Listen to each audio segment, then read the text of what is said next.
I never watched Midsummer. I don't like horror. Didn't know that this was the real horror movie. Oh, okay. Because by the end, I couldn't breathe. And we're kind of just stuck in this, like, I'm alone, like, no one cares. But it's like, actually, I could probably pick hundreds of people that are around you that would care. You just have to open your eyes to it. It was light. Don't worry. It was light. I'm so glad you went first because mine is really light. This is BRB Crying.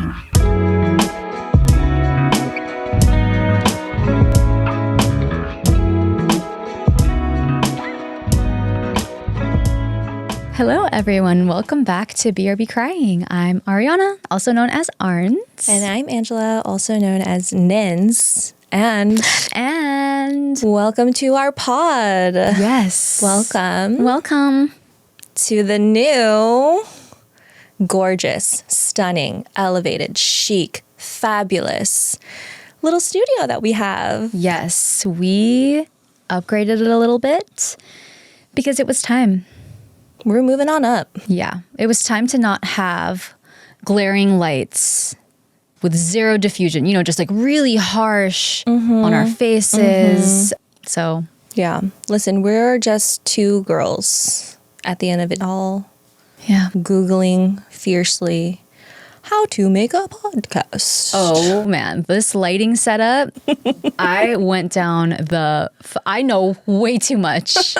I know way too much about lighting now, but that's how it goes when... That's how it goes. You run your own shit, right? When you are making your dreams come true, yeah, you just learn a lot of stuff along the way. Unfortunately, yeah. So, thanks for joining us. Enjoy the aesthetics. Yeah. We worked really hard for it. I know that that's not the most important part because the most important part is the fact that we're funny and like thoughtful and magnetic and we have these heartwarming conversations where we talk about things that make us cry. Oh, sorry.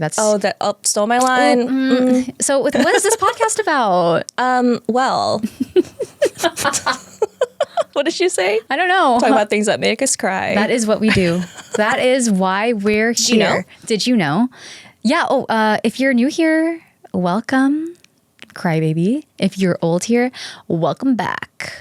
Ya oldie. Ya oldie. You probably are the ones who notice this elevated and you're probably really appreciating it the way we are. So yeah, we did this for you. Yeah.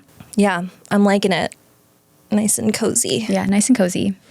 Before we get into it, let's plug ourselves. Follow us at beerbecrying.podcast on all socials. If you want to see what we're up to, that's where we do all our announcements, all our real-time events, in-person stuff, any collabs that we're doing. So follow along there, especially on Instagram. TikTok, it's a little more unhinged, but in a great way. We just post lots of things, go a little viral sometimes. I don't know. You guys... not that you can see this. Yes. But the comments that I leave on other people's TikToks, can I just say? Please, tell them. They go fucking viral. Yeah. The one with the almost 30,000. The one that has more than 30,000 likes already. And it's like, okay, what do I do with this? You just feel really good about yourself. I just feel really good about it. I think it brings some traffic to our page. Like I do see that the profile views have increased. I mean, where are the follows? But that's fine. That's what I'm saying. Yeah, no. It's like, oh, I'm funny. It's like, I like to think that it's kind of like, well, this is why we're fucking here. To like say funny things, The comment was really funny though. Yeah, it was. They're always funny. You know what? If you're curious to know what the comment was, just scour every video on TikTok until you find my comment. That is probably the most efficient way. I would agree. But yeah, so follow us on all socials and maybe one day you'll come across one of Nins's viral comments. But also, if you want us to watch or read something that made you cry and you also want us to shed those tears, then send us a message on our website, beerbecryingpodcast.com, or you can DM us, or you can email us hello@beerbecryingpodcast.com. Also, share us with your family, friends, coworkers. They value your opinion so much. More than ours, actually. Yeah. So if you like us, tell someone about it. Yep. See what that could do. For us. For us, yeah. Yeah, as always, really, really appreciate any sort of engagement all of our crybabies give us. We started off small. We are growing. We have this new beautiful studio. We have this vigor.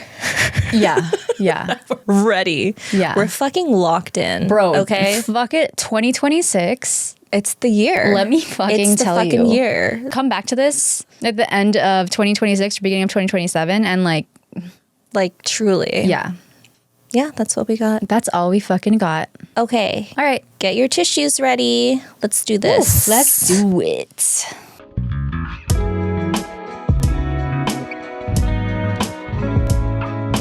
I think I'm going first. Oh God, I'm so glad you're going first. Why? I'm tired. Oh, I was like, is yours like really? Oh no. Okay. Mine's fine. Mine is fine. You're tired? What happened? What's going on? Nothing really. It's early. Yeah, it is a little early. Yeah. You can't tell though because the lighting in our studio. Yeah, what dark circles? All right. So today, we're getting a little down in the dumps. Okay.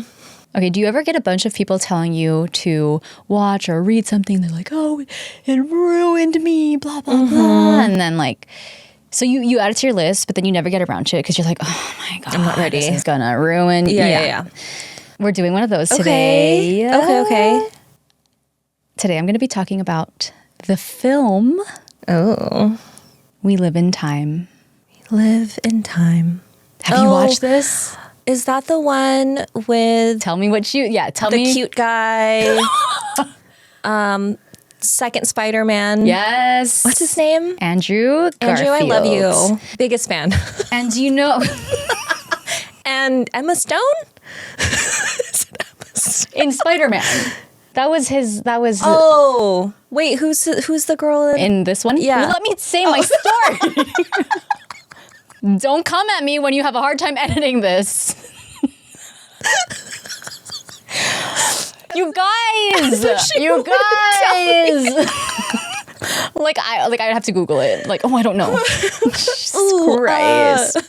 Okay. God damn it. Well, you asked me what I knew about it. Okay, I remember Andrew Garfield. Okay. And Florence Pugh. Florence Pugh. Florence Pugh. Yeah. Florence Pugh. Okay, so before I get into it, I love Florence so I fucking love Florence Pugh. Okay, I never watched Midsummer. Did you watch it? I didn't. I don't like horror. Didn't know that this was the real horror movie. Oh, okay. Because by the end, I couldn't breathe. Okay. I was gasping for air. It was like that. It was like Okay. that. We used to rate from a scale of 1 to 10. Do you remember? Used to. Got And too we hard. never talked about like how we just completely fell off rating it. We used to rate our topic. We'd be like, oh, this was a 7 out of 10 cry. Yeah. And then both just completely disregarded. Couldn't be bothered. But this one was pretty high. Okay. Probably like an 8. Okay. Because I'm gonna arbitrarily bring back the rating system just whenever I want. Okay. So, spoiler alert before I get into this. Clearly you haven't watched this. Okay. So I'm gonna be sharing a good amount of plot. Okay. Explaining scenes in detail. So if you are listening, watching, you don't like knowing anything like me, stop. Just don't even listen. Don't even watch. Rate us first. Yeah, rate us. But Rate us 5 stars, but then don't watch the episode, and then watch the movie, and then come back and watch it. Okay. All right. So We Live in Time is a 2024 film starring Florence Pugh and Andrew Garfield, written by Nick Payne and directed by John Crowley. It is an A24 film, so you know they're gonna fuck with you a little bit. And also, before I get into this, I also want to preface it with I really struggled just writing all the context while trying to retain even an ounce of this film's magic. So after a lot of writing and deleting, I decided to just like stop overthinking it, and I'm just going to share the film the way I experienced it. Which is why I'm going to start with the opening scene. This is what we're doing. We're just going to walk through the scenes. Okay, so we're somewhere in the English countryside. A stunning, perfect, beautiful woman, Florence Pugh. Mm-hmm. She's running on a trail, foraging herbs on the side of the road. She comes back home. She whips up this delightful little treat and then wakes up her partner, Andrew Garfield, to make him taste her creation.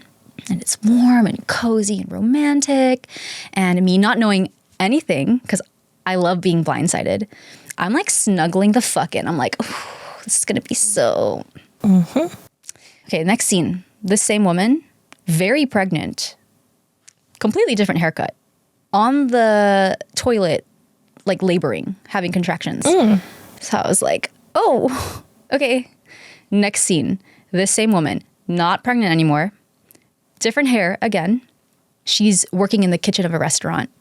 She's clearly the head chef, like boss bitch energy, you know, like. And then we watch her double over in pain. And then the next scene, she and her partner are seated in front of a doctor who is saying, we recommend chemo followed by surgery. And Stop the movie. yeah, no. And they're sitting there in stunned silence. So within the first 6 minutes of this film, we gather two very important points. Nonlinear storytelling. So like just a really heart-wrenching British 500 Days of Summer. And then point number 2, this woman is dying. And it will probably be a really tragic ending. But as we find out, the ending might actually be the least interesting part of their story. Okay, so after those first 6 minutes, we discover this woman is named Almut, and her partner is Tobias. In present day, Almut is sick. When she's given the diagnosis, the doctor says she can do chemo and surgery. Hopefully it'll work out. But after the appointment, she says to him, what if I told you I'm not sure I know how to go through that all over again? So we also immediately know that this is a recurrence. So we're going to jump right in. I'm going to show you a scene. And in this scene, they are walking back to their car right after their doctor's appointment. And they're trying to grapple with the news. I know. I'm really sorry I'm putting you through this. I don't need to fucking watch this movie. I'm telling you, this is why it took me so long to get to it, you know? In this scene, Almut says, let's just say it all goes to plan. And in 6 to 8 months or whatever it is, I receive the all clear and it's great. And Tobias is like, yeah, like, great. She says, but what happens if it doesn't? All of a sudden, you're in this weird position where instead of making the most of these 6, 7, 8, maybe 9 months, all you did was go bald and puke your guts up. And then Tobias says, so what you're saying is, in that scenario, it's more about quality than quantity. To which she says, I'm saying I'm not exactly interested in a treatment plan that accidentally wastes our time. That's how we open up this film. Let's extend the tone a little bit. Also, the acting. Andrew, this is why I'm Andrew's biggest fan. No. The way his eyes just glazed over very subtly. It's crazy. And what I love about both of them is they're so real. Like, you know how sometimes when you watch something, you're like, no one would ever talk like that in real life. It's like, no, I'm watching two people actually having this conversation. God.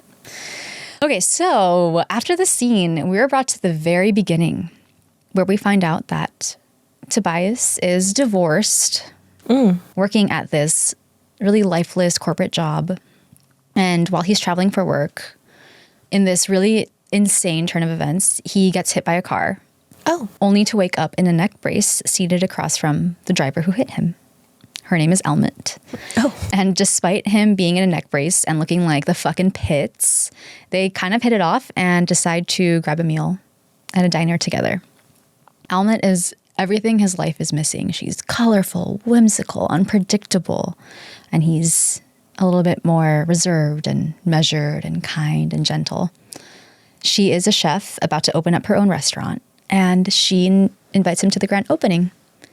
So he goes, and the rest is history.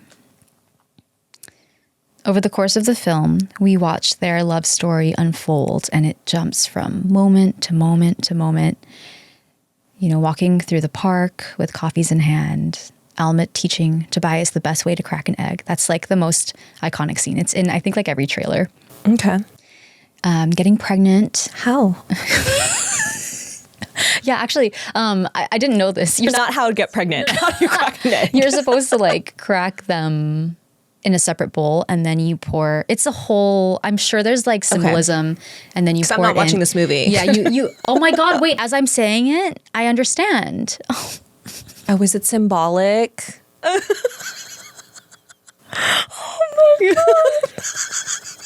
You're supposed to crack the egg in a bowl, and then you add it to the other eggs that you've already cracked. Okay. Because you don't want to get shells.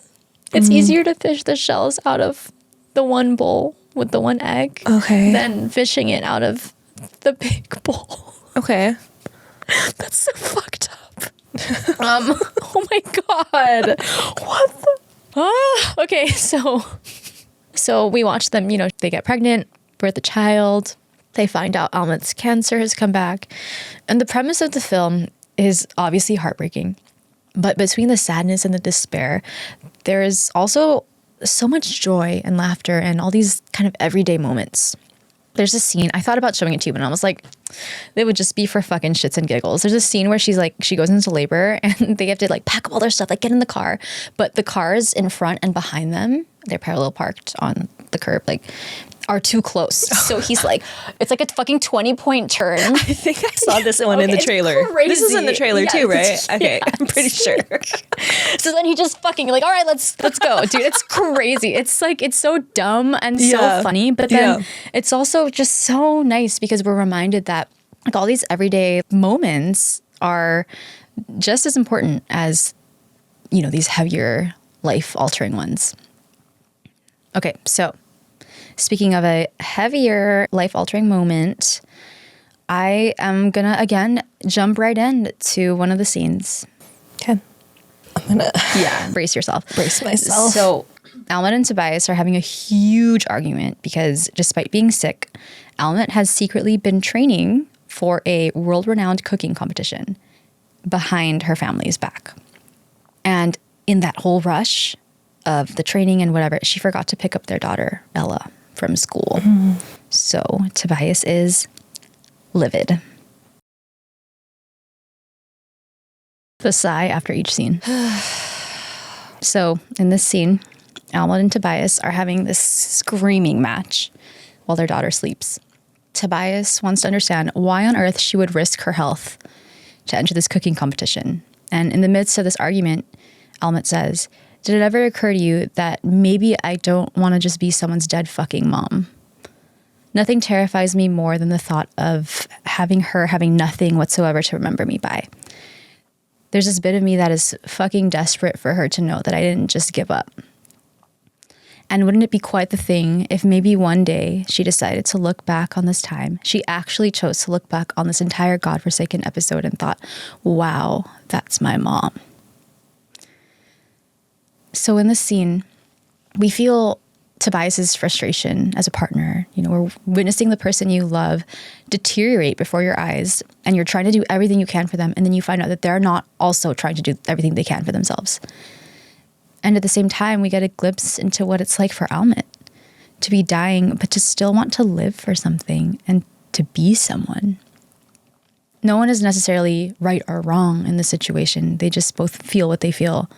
It's just this, I think, this moment of realization that when someone is sick, it's so much more complex than just the physical sickness and deterioration itself. It's navigating all those messy moments in between too. So there are a lot of scenes I wish I could show you. But at that point, we would sit down for like an hour, 49 minutes, and we would just watch the whole movie. Like if I could really have it my way. But I'm just going to resist and show you one more clip. These are actually two different scenes that I decided I wanted to show you. But then when I was like looking for them, you know how it's non-linear, so you're going to have to like go.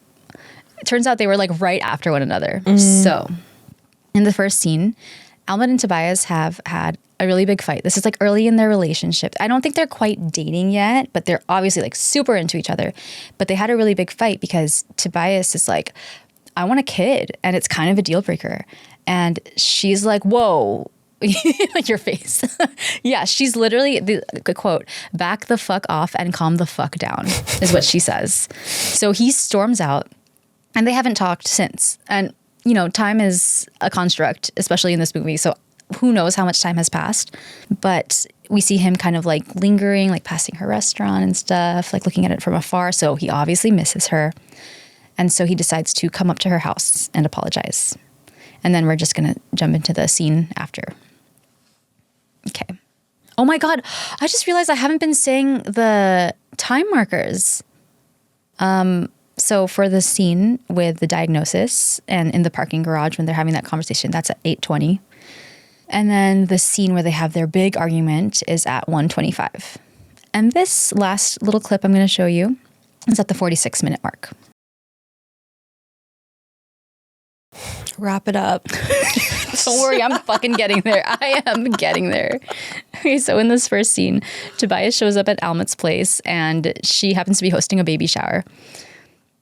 And, you know, clearly he's been thinking about her and missing her. And in his apology, he says, I was guilty of focusing on the wrong thing aspect, looking ahead instead of right in front of me at you. And then this leads straight into another scene many, many years later. Almut, Tobias, and their daughter Ella are in their beautiful, lush garden right outside their home. Almut is going through chemo again, so Tobias is shaving her head. By the way, this was real. Like in real time, they were like, okay, we only got one shot to do this. So he's really shaving her head. And when they finish, Ella says to her mom, you look beautiful.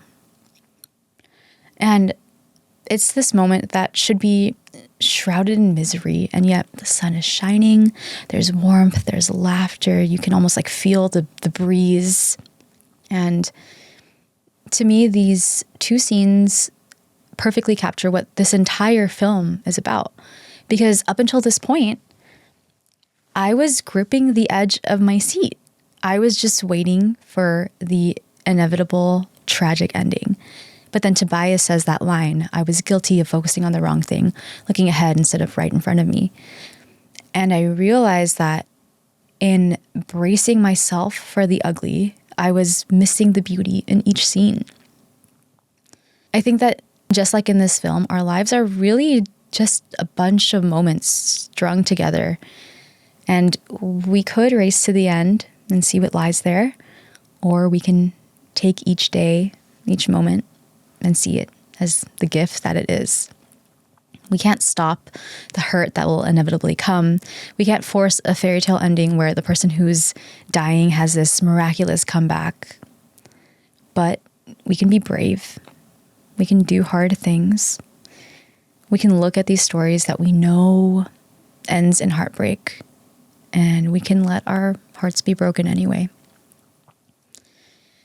We can take a deep breath like you did many times, and then we can sit through it, maybe even enjoy it.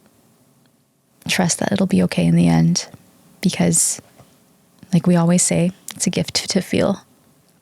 It's a gift to wade through the pain and find love and beauty anyway. It seems insane that we willingly watch these tragic stories unfold on the big screen. Like we pay to go to the movies and we watch these stories. And in the same vein, I don't. Tell you that right now. I didn't either. I waited for many reasons.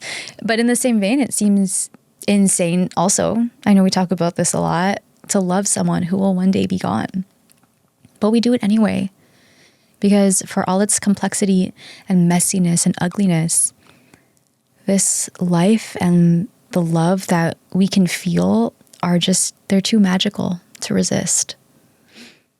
Again, there's way too much to say about this film. I like skimmed the fucking surface here, but I can't say it all. So I'll just end with this.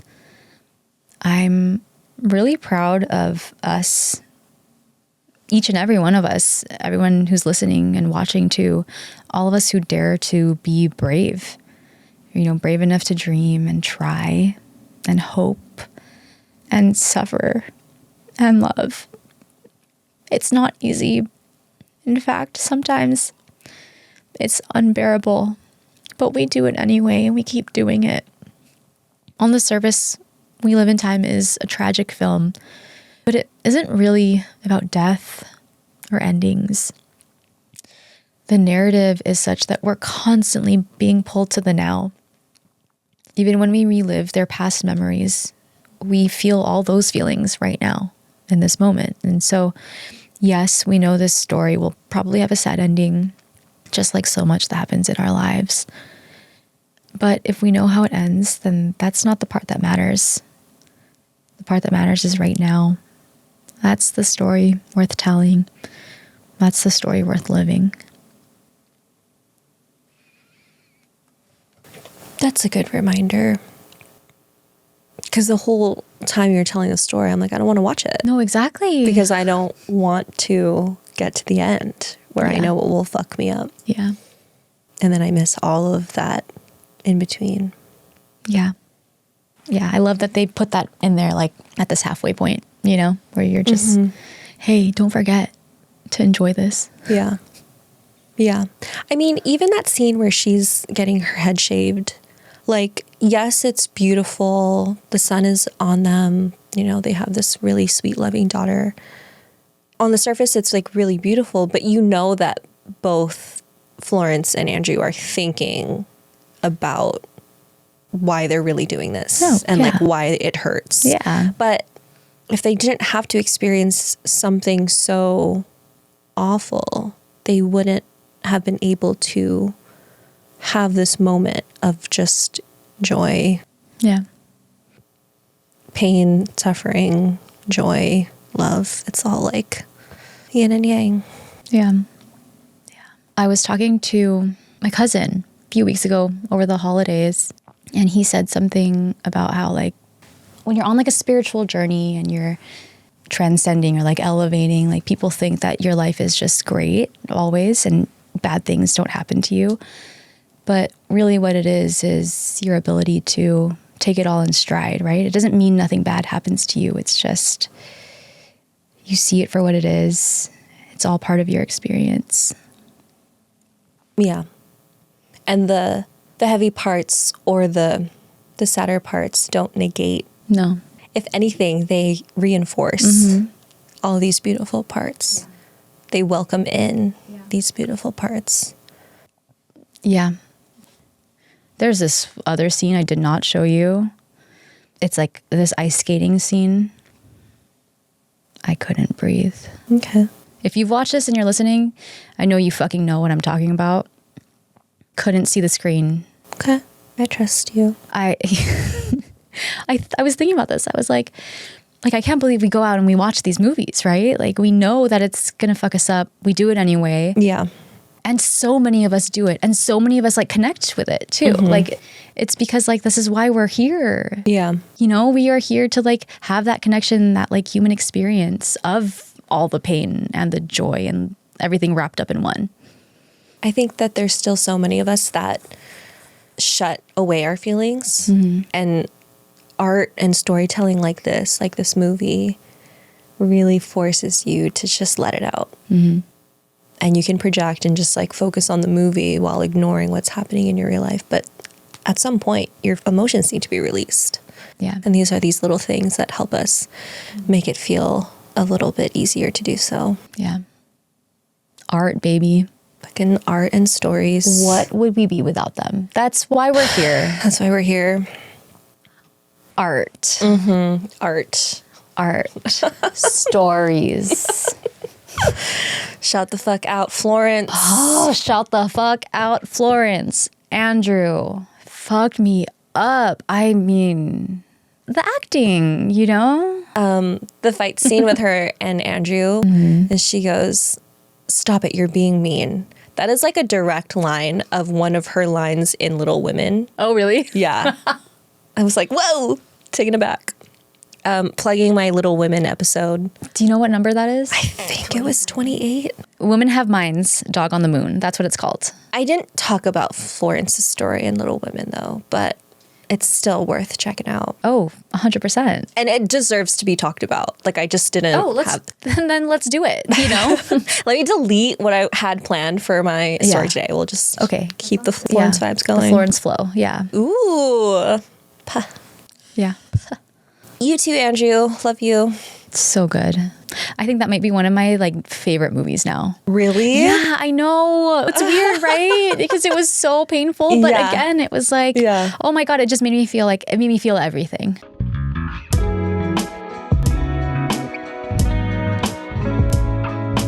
Okay, fuck me up. No, glad you went first because this is definitely a much more lighthearted. Okay. It always works out like that, huh? Well, I think you and I both know, like, if we're going to go first, Go with a heavy hitter. let's go with a heavier one. Yeah. That's true. I tend to reserve my heavier ones for, like, when I'm,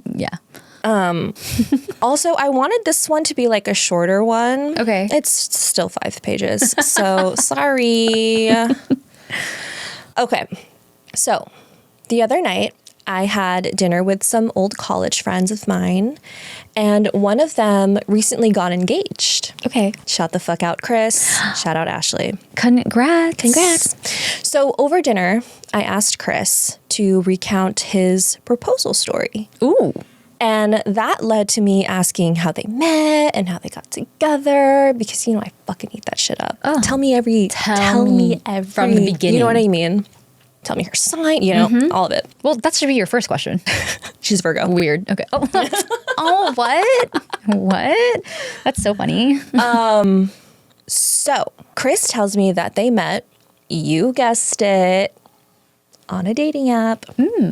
Let's fucking go. Did you know, after a quick Google, did you know that roughly 30% of couples that got married in 2025 met through an app? Nice. It is truly the modern day love story. Apps are where it's at. That's what we call modern love. But do you know what else we call modern love? No. What? Tell me. A weekly column in the New York Times style section. Have you dabbled? No, I haven't, but I know. Well, today I'm going to be talking about a modern love essay featured in this column that was then adapted into a TV episode of the 2019 season 1 Modern Love series on Amazon Prime. Okay. Have you ever watched? You haven't? No. Oh, okay. I thought you had. This series? Yeah. No. Okay. Oh. Is there a podcast? There is a podcast. I think Andrew Garfield was. He was on. Yeah. Biggest fan. Please. I listened to that podcast episode. Okay. Okay. So you're familiar with the column at least. Yeah. Okay. Yeah. That's so fun. Okay. Yeah. Let me just get through my context. Okay. So today we are going to be talking about when your doorman is your main man. Oh. Ooh. Sources for today are the original essay, When Your Doorman is Your Main Man, written by Julie Margaret Hogbin, published in 2015. The Modern Love TV show, which aired in 2019. 2 New York Times articles by David Jones, who is the editor of Modern Love. One from 2019 entitled, To Her, He Was More Than a Doorman. And another from 2024 titled, Where Did Modern Love Come From? He was like, the titles, we're just going to get straight to the point of the article. Love it. You know what I mean? That's not us, but yeah. Okay, so where did modern love come from? Context. So as mentioned, Modern Love is a weekly column in the New York Times Styles section, which focuses on people and culture. Okay. Every week, this column features a personal essay submission about love. As you can imagine, the personal essays cover a broad range of love stories, from romantic fairy tales to tragic heartbreaks or dysfunctional families and lifelong friendships. No matter the story, at its core, this column serves to highlight real examples of love in all its different forms and the emotional truth and vulnerability that comes from experiencing it. The concept of modern love was developed in 2004 by Trip Gabriel, who was the then editor of the style section, and David Jones and David Jones' wife, Kathy Honauer. At the time, Trip Gabriel was about 7 years into his editorship of the style section, which does cover relationships, you know, wedding announcements, maybe some celebrity couples and so-called, quote, trend stories. But Tripp really wanted to showcase voice-driven personal essays. And at first, they had to solicit more established writers to submit a story about love, you know, published authors or professional journalists. But then they realized that love is something that happens to everybody. Quote, if we opened it up to everybody, we'd find fresher stories. So they took a chance with no idea how successful this would be, how long it would last, and just decided to create an email address, modernlove@nytimes.com, and waited to see what came in. 20 years later, Modern Love has published over 1,000 essays. About the authors of these essays, David Jones says, some of them weren't writers at all, or didn't consider themselves to be writers. But they'd read someone else's story and think, I have a story too. Love. Don't we all have a fucking story? Me personally, I have a story every 2 weeks. You know what I mean? Same. So yeah, Modern Love has exploded into this international brand. In addition to the beloved column, collections of standout essays have been published in a book form, such as Modern Love, True Stories of Love, Loss, and Redemption, which is a book I definitely checked out from my local library. There's a podcast. What? Which first started in 2016, where Modern Love essays are read aloud and sometimes discussed with authors and performers. So hit us up. Would love to read an essay and discuss it. Here's my audition. And finally, in 2019, Modern Love was adapted to a TV show when Amazon Prime picked this up as an anthology series where each episode dramatized one of its popular essays. Is that like Ma'ala ala Mukaya? Kinda. Yeah. That's funny. Shout the fuck out. Shut the fuck out. And the very first episode of this Modern Love TV show is called When Your Doorman is Your Main Man, based on the essay written by Julie Margaret Hogben and published on October 22nd, 2015. Wow. The TV episode was directed by John Carson and stars Kristen Milioti and Laurentiu Posa. I'll be focusing on the episode, but we'll definitely reference the original essay as well. So, boilerplate, if you haven't watched it, please do. Really quick watch, so worth it. And then come back if you don't want spoilers, blah, blah, blah, blah. It's only 30 minutes. Okay. Every episode is really short. And it's on Amazon Prime. It's on Amazon Prime. Okay. Yeah. And then a few notes. So the author and main character of this essay is Julie, and her doorman is named Guzim. But in the show, the main character's name has been changed to Maggie, and the doorman is Guzmin. So hopefully that doesn't get confusing as I... Why did they... Okay. I don't know. Okay. I don't know. I get it. Whatever. So since you haven't watched this, maybe... Okay, I was putting my story together and I kept referencing scenes to watch. And I was like, well, the episode is only 31 minutes long and I'm making her watch like 16 minutes of it overall. But I think because you haven't seen it, I would love to just show you the opening, which is like 5 minutes, but it perfectly captures the dynamic, captures what these characters are like. So fuck it, I'm just gonna fucking make you watch this. Do it. So we are going to watch the first 5 minutes of this episode. All right. Thoughts on the vibe? Love it. Love it, Love right? it. So cute. No, Okay. but this is how I felt when I was like, I watched that first scene of We Live in Time. You know, like, ooh, Yeah. Okay. Okay. So this episode opens up with Maggie, the main character, coming back from a date. Arns pointed out that Maggie is played by Kristen Milioti, who is the mom in Him Yim. We love her. Love her. So as Maggie's coming back from a date, they're a few blocks away from her apartment in the Upper West Side. And Maggie's like, can you just kiss me here instead? And her date's like, dude, why? Do you have like some overprotective dad waiting for you out at the doorstep? Ha ha ha ha ha. And she's like, no, it's just my doorman, Guzman. It's kind of hard to explain. And the date is like, bro, like, what are you talking about? You're like a grown woman. So walks her back to her building and kind of makes a joke out of Guzman, who's standing outside of their building as the doorman. And he almost kind of mocks the whole relationship and kisses Maggie right in front of him, kind of disrespectfully.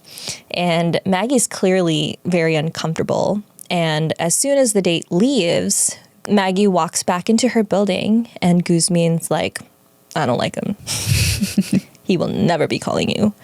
And Maggie's like, dude, shut up, Guzman. Like, just let me live my life. Like, I looked so good today. I was so charming. Like, he will definitely be calling me. Spoiler, he never calls her again. So, yeah, this is the dynamic of Maggie's and Guzman's relationship. Very much a father-daughter, protector-protectant dynamic. In Julie's essay, she writes, Guzim was my doorman, and ours was a common and unsung friendship that between women living in New York, single and alone, and the doormen who take care of them, acting as gatekeepers, bodyguards, confidants, and father figures. The doormen who protect and deliver much more than Zappos boxes and Fresh Direct, not because it's a part of the job, but because they're good men. So Guzim/Guzman is the definition of a good man. Born in the 1940s in Albania, Guzman spent a majority of his life living through the traumas of the Cold War and actually spent 20 years in a labor camp before eventually making his way to America. This left him with a pretty hardened exterior, stoic, not a man of many words. He never married or had kids. And yet, whenever Maggie/Julie would ask him how he was, he'd always reply with, no complaints. Maggie, on the other hand, is a single woman in New York, and she has a reputation for falling for bad boys. Quirky, charming, but unlucky in love. And after another fling with a devilishly handsome, albeit a bit dim, British bloke, whom Guzim does not approve of, a month goes by, and Maggie realizes, no shedding of the uterine lining this month. What could that mean? Girlie's knocked up. Enter panic, anxiety, dread. Maggie can't face the shame of telling her family as soon as she takes that pregnancy test. She's frantically running around her apartment like, what the fuck do I do? So, who does she turn to? Let's watch this next clip. And this is at the 13.5-minute mark, and we'll watch about a 3-minute clip. So, in shock after finding out she's pregnant, Maggie heads down to the lobby of her building and cries into the arms of Guzman. And he holds her. Shh, shh, shh. Okay. And then they settle into the couches in the lobby and talk. I can't bring a baby into this world with a man I don't love or trust. A baby needs two parents. A baby needs a mom and a dad. Guzman says, what conservative nonsense this is. And then Maggie's like, fuck, like, what are my parents going to say? Should I just go to the clinic? And, Guzman says, who cares what your parents say, the way they did things? No one is going to judge you. Do what you wish, but don't do it because you're scared. You must own your actions in life. I can't do this on my own. Guzman says, A village brings up a child, and New York is a very great village. So they wrap up their convo, and Guzmin walks Maggie to the elevator, and Maggie turns to him and says, "You've made such a big thing out of protecting me from all these bad men, and now it's like you're encouraging me to live life alone." And Guzmin reminds her, "But you're no longer alone." So Maggie decides to keep this baby with very, very little involvement from the father. But you know who is there? My guy. So let's watch this very cute string of scenes of Maggie and Guzmin during Maggie's pregnancy. And we'll watch at about the 18-20 minute mark, and we'll watch about maybe a 3-minute clip. I'm telling you, we're just going to fucking watch this whole thing. No, that's what we should have done with We Live in Time, too. Just sat, watched. Okay, so here, Maggie comes home on a bicycle. Guzmin's like, "What the hell are you doing? Riding a bike in your condition?" Like, clearly very worried about her. They have a back and forth, and Maggie reaches into her purse and takes out the baby's first sonogram. "You're the first person to see these." And Guzmin's lips tremble as he looks at the photo and utters, "It's like a whole universe in there." And then Maggie hands him one of the photos to keep, which he then safely tucks into the pocket of his uniform. Julie says in her essay, "Down in the lobby, Guzim was there with no dog in the race. I wasn't his daughter, sister, or ex. I wasn't his employee or boss. Our social circles didn't overlap. 6 days a week, he stood downstairs, detached, but also caring enough to be the perfect friend, neither worried nor pitying. It was he who signed for the crib when it came, for the onesies, bottles, and boxes of diapers. It was he who asked how I felt every day. I saw the father every few weeks. His stance was resolute. He upheld and honored me for my choice and protected my dignity and self-esteem. I was still young, he reminded me. I could still meet a man and get married. I had a master's degree, job, savings. So what if I wasn't married? Look at the world. Worse things have happened in history. Please, we would be fine. My baby was a gift." Shortly after, Maggie gives birth to a little girl named Sarah. "Beautiful, wonderful job," Guzmin says when Maggie first takes her home. And then the world keeps turning. Maggie raises this little girl in New York City over the next few years, and every day Guzmin is there to send them off or welcome them back home. When Sarah is around 3, there's another night that Maggie heads down into the lobby, and Guzmin's like, "Oh no, not again."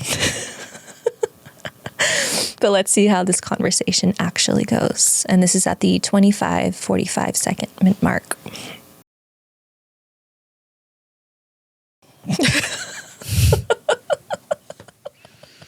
All right. So Maggie tells Guzmin that she got a job offer. Editor of a literary supplement of a magazine. Don't know what this means, but it sounds big and fancy. Mm-hmm. Fantastic, Miss Mitchell.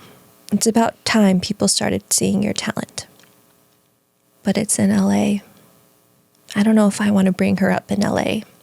She's a New Yorker. She'll be fine. She won't be able to walk to school. It's smoggy there and it's phony. When are you leaving?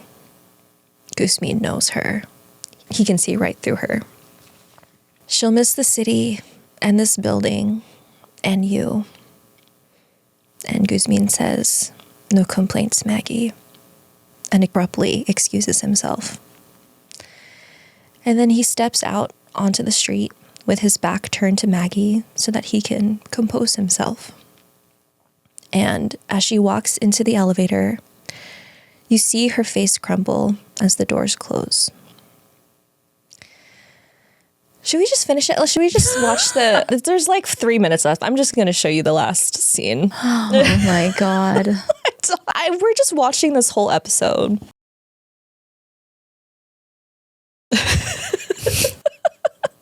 It's happy. She looks so disgruntled. Okay. So immediately after the scene where Maggie tells him she's leaving, it cuts to 5 years later. And Maggie and Sarah are back in New York with a new man in tow. It's time for Maggie to introduce him to Guzmin. And she's really nervous to see if Guzmin will approve of him. So she's kind of coaching him in the taxi. Okay, like, don't be too this or that. Like, just be cool. Just be chill, you know? Yeah, so cool. Yeah. So they get to the building. Guzmin is standing out there, as always, and hugs Maggie as soon as she comes out of the taxi. And then this new guy, Mark, comes out. Guzmin looks him up and down, and Mark is like, hi, supposedly I'm supposed to pass some sort of test here. Guzmin says, you passed it. And Mark's like, cool, like, what did I do? Nothing. I saw it in her eyes the moment I saw her. Obviously gesturing to Maggie. And Maggie's like, Guzmin? And Guzmin tells her, I was never looking at the man, Maggie. I was looking at your eyes. And then cue heartwarming music and cute montage. Everyone's smiling. Sarah jumps out of the taxi. Everyone's hugging. It's cute. And you're crying. And I think there's a lot that I could say about, you know, the unspoken love that happens between Maggie and Guzmin, how there really aren't a lot of words that are exchanged between them, and yet you know what feelings are happening underneath. But I think the reason this episode really tugged at my heartstrings was because Maggie and Guzmin have no deep ties to one another. The relationship between a doorman and tenant carries no real obligation other than maybe some civil politeness. But sometimes our humanity can't help but peek through. When we see someone day to day, we can't help but form attachments to them. We can't resist caring about the things that fill our lives, to give meaning to it, to find love in it. And I love that it doesn't even have to be a romantic love to matter. This is a beautiful platonic relationship between these two people. It's so embedded in us to care about others. It's beyond our control. And sometimes we try to fight it because, you know, you don't want to be weird or awkward or overbearing or too much. But look what happens when we just let it run its course. We build community.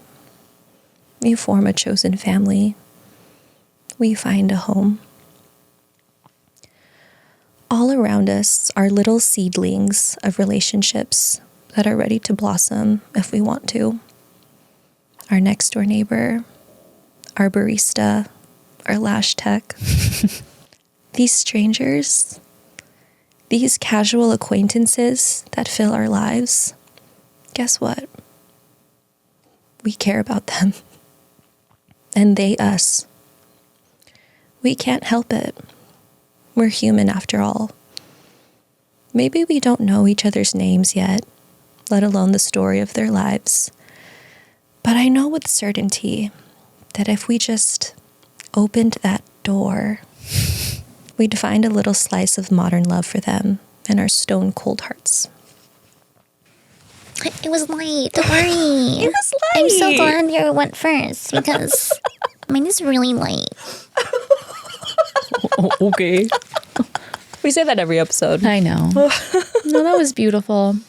We really should have just sat and watched the whole thing. I know. I was like, No, we watched 15 minutes of it. No, but you did such a beautiful job of like showing me all the little slices and painting this picture. Now I feel like I don't have to watch it. I feel like I watched it, you know? But every episode is a completely different story, and it's really, really good. Okay. There's an Anne Hathaway one seared in my memory. Okay. It's really good. Okay. No, that was beautiful. Like when he says that line about how New York is a great village. I mean, like he is that, right? Yeah. He is being that. He is for the her. embodiment of that. Yeah. I love that. Yeah. And like that scene where she tells him that she's pregnant and then she's like, I just feel like so alone. Like, you know, she's leaving and she's like, you just want me to live this life alone. And it's like, if we just take a second to pause and look at actually how many people are there to care about us. And we're kind of just stuck in this, like, I'm alone, like no one cares. But it's like, actually, I could probably pick like hundreds of people that are around you that would care. You just have to open your eyes to it. Yeah. I love what you said about not just opening our eyes to it, but like opening our hearts to it. And like she could have called someone else that night when she was pregnant, but I feel like her choosing to call him was like her opening that door. Like it could have been really weird. You're right. Like those moments where we choose to show ourselves to someone and we have no idea how they're going to react. Like it could be weird, but when we take that chance anyway, like it's so beautiful. I mean, you say that, oh, it could be weird.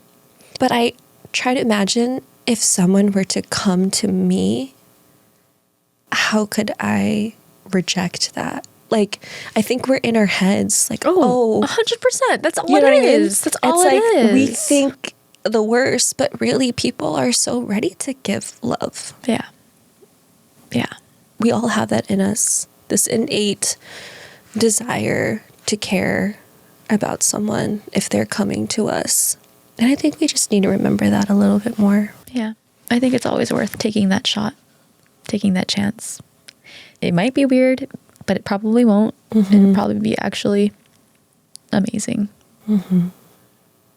Yeah. All right. There you have it. Ooh. I feel like we did a Valentine's Day episode. I know. I was thinking that too. That's next time. That is next time. Ooh. What could that mean? All right. Not perfectly aligned, but still about love. No, because Andrew Garfield was on that episode of... Yeah. The connection's still there. We'll find it. It always is. And also, every story's about love. So That's period. That's it. That's it. All right. Thank you everyone for tuning in, for listening to our little stories. But they're really not little. They're actually really big. they're 5 pages long each. So I meant like... with a bunch of random shit thrown in there. What I meant was big in terms of heart. Oh. But yeah, they are also pretty long. So if you stuck through it, you know what? You're a true fucking fan and we love you for it. Truly. We love you for it. So thank you for lending us your ears for the last hour. That's what we got. Hope you enjoyed. If you like what we're doing here, you know what to fucking do. We don't need to say it again. And we'll catch you at the next one. Maybe a little Valentine's Day episode. Little more love to talk about. We'll never stop talking about it. There's so much to say. Yeah. So buckle up.